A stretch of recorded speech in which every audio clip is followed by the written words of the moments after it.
In the old ancestral homes where portraits of forebears still hang in perfect alignment on ebony paneled walls, there may lie secrets so deeply buried that not even shared blood can redeem them. Camilla Voss once believed that silence was a way to preserve peace within the family, until she discovered they were secretly arranging to transfer ownership of the ancestral house, the very property she alone had preserved for over a decade, with devotion, money, and sacrifices no one ever saw. When truth was no longer a choice but a duty, Camilla was forced to step out from the shadow her family had cast over her, to reclaim not just a house, but her dignity, her role, and her right to be heard. This is not a story about legal disputes or property.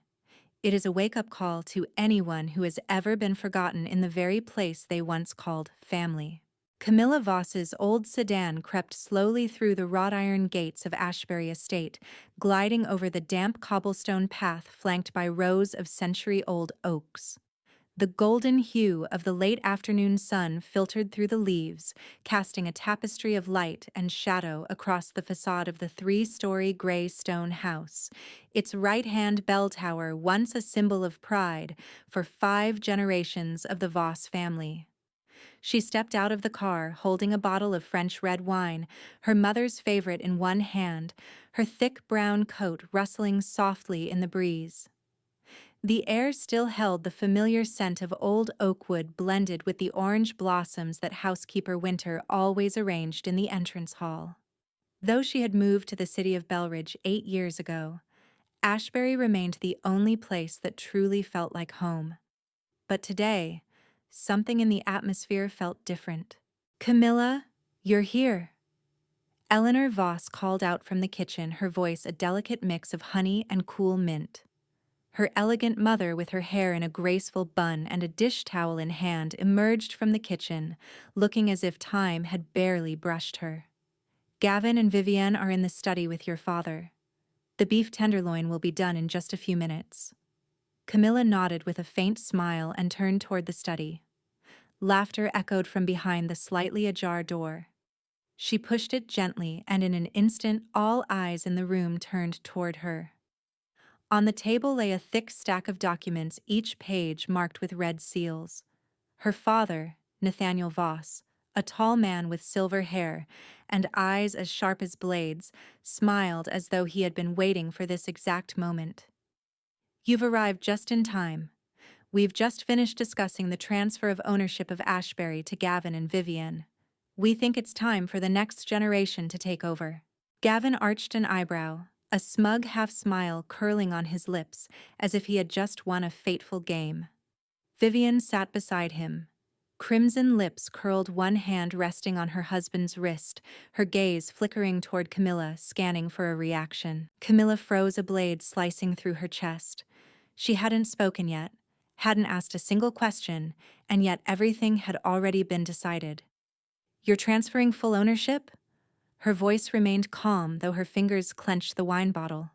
Nathaniel nodded. "Of course we'll still live here, but Ashbury will officially belong to your brother and his wife by the end of this month." Gavin let out a soft laugh. "Honestly, you've never seemed particularly attached to this place, right? You live in the heart of the city, surrounded by antiques. You don't have time for a giant old estate like this." Camilla wanted to say the truth, that for the past 10 years she had been the one quietly paying the property taxes, roof repairs, utilities, and even the housekeeper's salary, all through a hidden inheritance from her grandfather Gregory, who had set up a trust fund in her name, unbeknownst to the rest of the family. But instead, she swallowed everything she wanted to say, placed the wine bottle gently on the table, and gave a faint smile. "Is that so?" Under the glimmering crystal chandelier and the soft clinking of silverware, Camilla sat down at the dining table with a storm quietly brewing inside her. She knew Ashbury wasn't something they could just hand off like a birthday gift, and soon they would realize their mistake. But this time, she would be the one to make that truth known. That night, Camilla returned to her small apartment in Belridge with her high heels still speckled with mud from Ashbury's driveway, and her mind spinning with Gavin's arrogant words and her father's cold, self-satisfied gaze. Her apartment on the sixth floor overlooked the sculpture garden of the American History Museum, where she worked a world she had built through skill and passion, not inheritance or family connections. In the quiet room, under the soft glow of a desk lamp, she opened a drawer and pulled out a carefully sealed envelope. Pale yellow, thick, and inscribed in firm blue ink. For Camilla when the time comes. GV. It was the handwriting of her grandfather Gregory Voss, the only man who had ever truly seen her worth the one who once whispered, "Not everyone born in a grand estate is strong enough to keep it alive." The next morning, Camilla called Harold Penner, a retired lawyer, who occasionally visited the museum to admire the replica of the Declaration of Independence she had once restored. When she mentioned Ashbury and the trust, Harold's voice dropped. "Harrison trusted you, Camilla, more than his daughter, more than his son-in-law. He prepared everything." A long sigh followed on the other end of the line. "Can you come to Westmore Club this afternoon? We should talk in person. Bring the letter." Camilla nodded, though he couldn't see her. The Westmore Club, once Gregory's favorite haunt, the setting of countless real estate negotiations in the 70s, was now to be the birthplace of a new kind of family negotiation. In a room paneled with walnut and upholstered in soft brown leather with light spilling through French windows onto an old map of the Belridge region, Harold waited, a glass of untouched scotch beside him. He slowly opened the letter Camilla handed him, his clouded but sharp eyes lingering over each line. "Your grandfather thought further ahead than anyone in this family," he said, his voice now steady and resolute. "He didn't just establish a trust, he designed Ashbury's future through you." Then he pulled out a thick document bound in genuine leather. "This is the original trust, the Gregory Voss Trust for the Preservation of Ashbury Estate. You've been the sole trustee since you turned 21.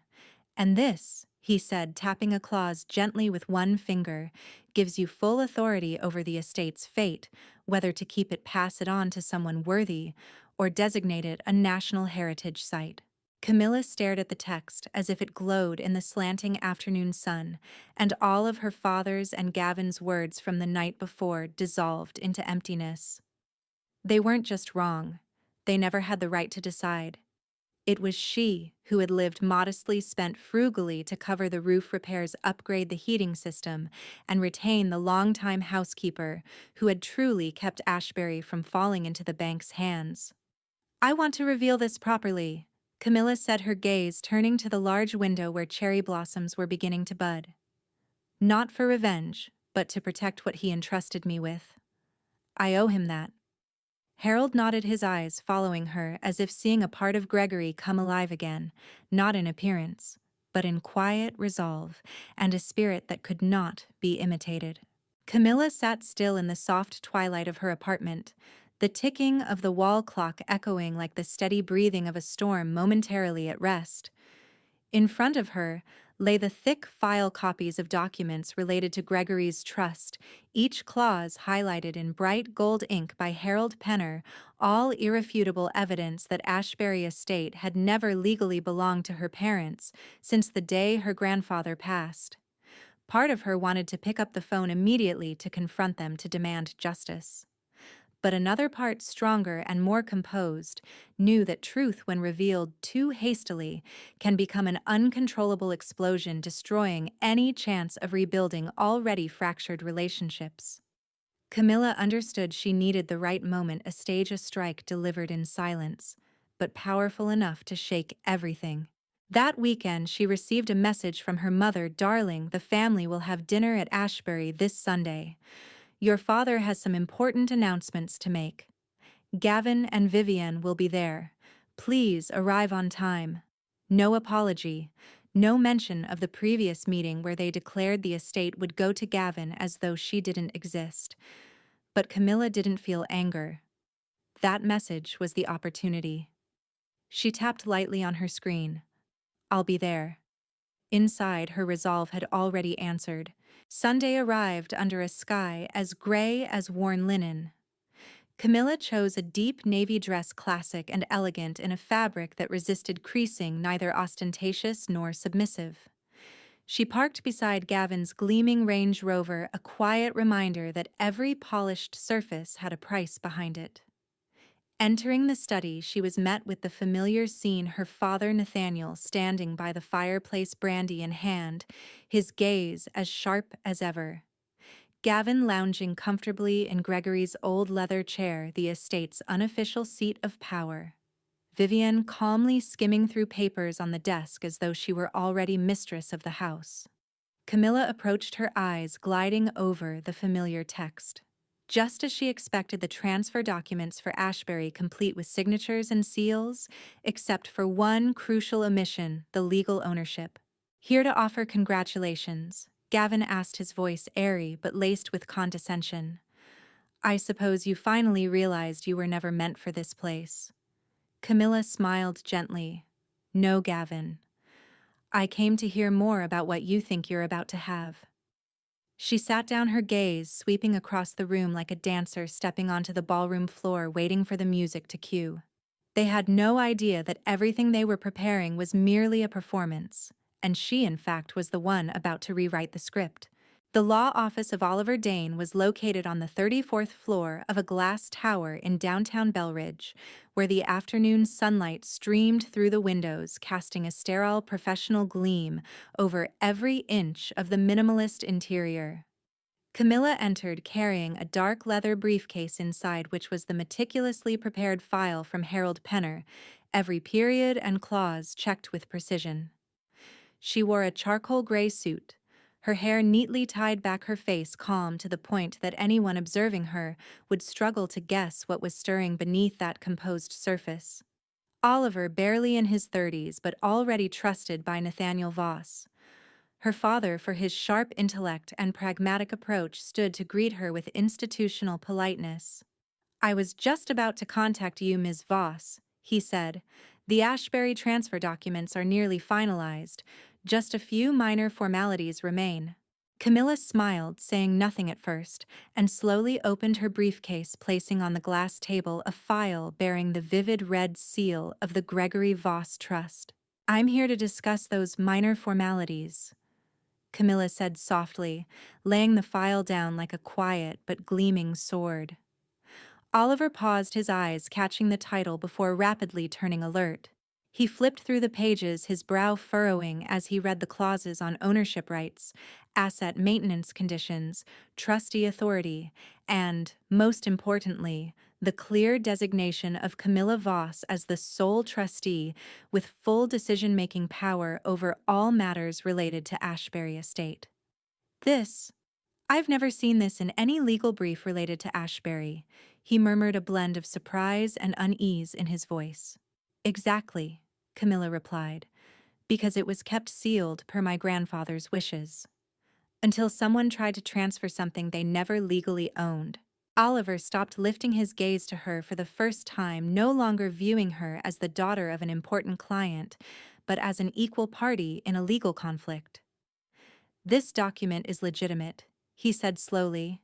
"If accurate, then Mr. Voss and Gavin cannot legally transfer Ashbury. Not without your consent." Camilla nodded, her tone as calm as if discussing the weather, though her eyes never left his reaction. "I'm not here to cancel anything or stir trouble," she said. "I'm here to prevent a mistake, and more importantly, to control how this truth is revealed." Oliver leaned back in his chair, tapping a finger lightly on the glass surface. There was a trace of respect in his expression, sparked by her clarity and command. "What do you want me to do?" he asked. "I want a meeting at Ashbury," she said, "with the entire family present. And with you acting as legal counsel for the file, I'll be the one to bring the truth to light. In person." Oliver was silent for a moment, then nodded. "You realize this will cause shockwaves?" "I don't need them." "Shocked," Camilla replied gently. "I need them to listen for the first time in their lives." As she stood and adjusted her blazer, Oliver rose as well, still polite but no longer holding the upper hand. He extended a hand and she shook it firm, but not aggressive, just enough to send a clear message she was the only one capable of breaking the illusions the Voss family clung to. As she walked out, the sunlight hit the glass of her briefcase, briefly illuminating the red seal of Gregory Voss, a mark from the past poised to redefine the future. A light rain began to fall as Camilla returned to Ashbury on Wednesday evening, just 3 days after the cryptic family dinner. The rain cascaded down like a thin curtain over the stone steps leading to the main entrance, reflecting the warm golden light spilling from the arched windows of the old manor. In her hand was a dark leather briefcase containing the file Harold Penner had meticulously prepared, comprehensive legal documentation of the Gregory Voss trust records of all payments, handwritten letters from her grandfather, and authenticated proof that the estate legally belonged to her as its sole trustee. When the heavy mahogany door opened, she saw Vivian standing there in an elegant cream outfit, her usual scrutinizing gaze now tinged with hesitation. "They're all waiting in the drawing room," Vivian said, stepping aside without the customary offer of tea or polite smile. The Ashbury drawing room retained all the grandeur of a classical oil painting of aristocratic life-high ceilings adorned with intricate plasterwork. A crackling fireplace and velvet-upholstered chairs arranged around a gleaming ebony table.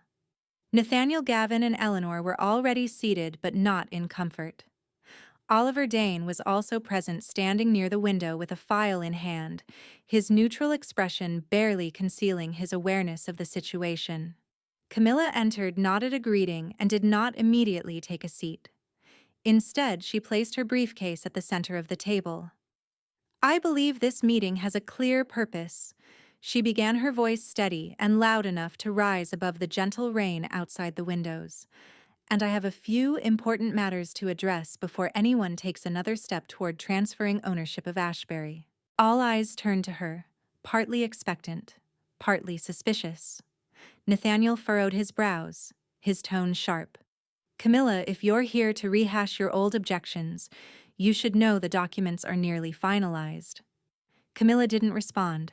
She simply opened her briefcase, pulled out the thick file, and slid it toward Oliver. "You should look at this first. I believe it will have a direct impact on what you're preparing to carry out." Oliver carefully flipped through the pages, and when his eyes landed on the title Gregory Voss Preservation Trust, his expression changed instantly. He remained silent for nearly 2 minutes, then slowly set the file down and turned to Nathaniel. "Mr. Voss, I'm afraid there's been a serious misunderstanding. Based on this documentation, Ashbury is not currently owned by you or your wife. It belongs to a trust established by Mr. Gregory Voss, with Camilla designated as the sole legal trustee." The room fell into a stunned silence.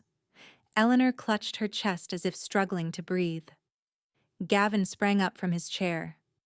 "What? Is this some kind of joke?" Nathaniel's face turned red, his eyes flaring with the kind of fury years in the legal profession had taught him to suppress, but this time the boundary was paper thin.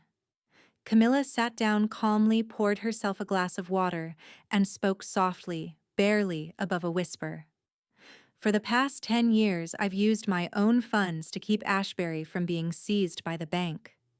Grandfather knew what would happen, so he prepared everything. I simply followed his instructions. Wait until necessary. That moment is today." She didn't need to raise her voice. The truth was already resounding loud enough. She was no longer an outsider to the conversation, but the only one in control, with both composure and rightful authority. The next morning, sunlight filtered through the silk curtains of Camilla's apartment, but it brought no warmth. She sat by the window, holding a cup of coffee gone cold, her gaze distant as it lingered over the mist-covered rooftops of Belridge. There were no messages from her mother, no calls from her father or Gavin. That silence, more unsettling than an argument, made her more alert than ever. She knew her family was not the type to fall quiet when losing control. Silence in their world wasn't acceptance. It was the harbinger of an undercurrent rising, poised to drown anything in its path. As she had predicted, by midday, Harold Penner appeared unexpectedly at the museum where she worked, carrying an expression more somber than usual. "They came to see me this morning," he said as he entered her office. "Both Nathaniel and Gavin." The meeting lasted nearly 3 hours. He sat down, opened his leather briefcase, and placed a nearly 100-page proposal in front of Camilla. "They have no legal standing to contest the trust. Your documentation is airtight. But instead of letting go, they've chosen another path: negotiation." Camilla picked up the proposal, flipping through the pages swiftly. The language was crafted with precision, no direct admission of defeat, but laced with implicit concession. They proposed the creation of a Voss family trust to co-manage Ashbury, in which Camilla would retain final authority over heritage preservation, while Nathaniel and Gavin would be allowed to contribute financially, and propose renovations particularly to the eastern wing where Gavin and Vivian planned to move in. Camilla paused at the financial section, which laid bare the real difficulties her parents were facing. Failed investments, depreciated assets, even unsecured loans. These facts, long hidden behind a polished facade of elegance and extravagant dinners, were now laid bare, unembellished and unvarnished. "They need Ashbury not just out of sentiment," Harold said slowly, "but because it's the last asset of real value left to uphold their social image and financial footing." Camilla sighed quietly. She didn't want to see her parents fall into ruin, but she couldn't forget that for a decade she had carried everything alone, dismissed, excluded from every decision. "I'll respond," Camilla said, still staring at the proposal. "But I want to do it not just as an heir, but as someone preserving the true value of Ashbury." She called Dr. Eleanor Blackwood, a national heritage conservation expert, who had once helped her restore the library's ceiling, and requested her presence at the next meeting as a neutral advisor. "If they truly want to protect Ashbury together," Camilla said over the phone, "they need to understand that heritage cannot be commercialized or bargained away on a whim." As evening fell over Belridge, Camilla left the museum with a heavy heart but no longer uncertain. She wasn't merely facing a property dispute. She was trying to redefine what family meant within a Voss legacy too long obsessed with reputation and power.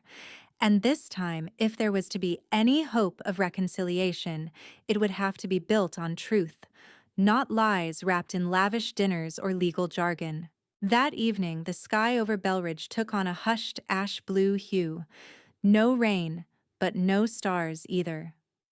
Camilla drove along the oak-lined road leading to Ashbury, her car gliding past the black wrought-iron gates she had personally funded to restore 4 years prior.